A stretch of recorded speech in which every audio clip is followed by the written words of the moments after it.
শাকিব খানকে কেন্দ্র করে অপু বিশ্বাসের সঙ্গে বুবলির এই চলমান দ্বন্দ্বের অবসান ঘটাতে আইনের দ্বারস্থ হয়েছেন চিত্রনায়িকা শবনম বুবলি।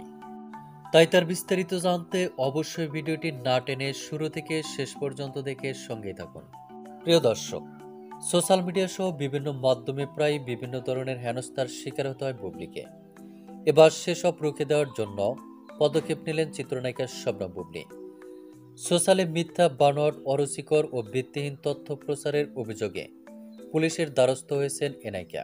গত 24শে এপ্রিল রাজধানীর বাড্ডার থানায় একটি সাধারণ ডায়েরি করেছেন এই অভিনেত্রী। এ নায়িকা চিঠিতে লিখেছেন, গত কয়েকদিন ধরে কিছু ব্যক্তি অনলাইন পোর্টাল ও টেলিভিশন চ্যানেল, তাদের নিজস্ব ফেসবুক পেজ ও ইউটিউব চ্যানেলে আমাকে নিয়ে বিভিন্ন ধরনের অরুচিকর, মিথ্যা ও বানোয়াট সংবাদ প্রচার করছে।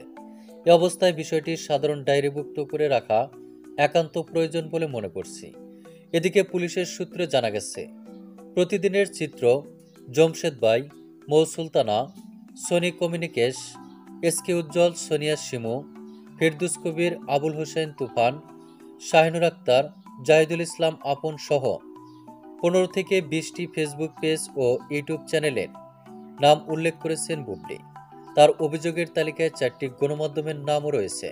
তবে এখানে অপু বিশ্বাসের নাম উল্লেখ না করলেও অনেকেই মন্তব্য করেছেন, অপু বিশ্বাসের নামেও মামলা করেছেন চিত্রনায়িকা শবনম বুবলি। তবে বিষয়টি কতটা সত্য তা কিন্তু এখন পর্যন্ত নির্দিষ্টভাবে জানা যায়নি।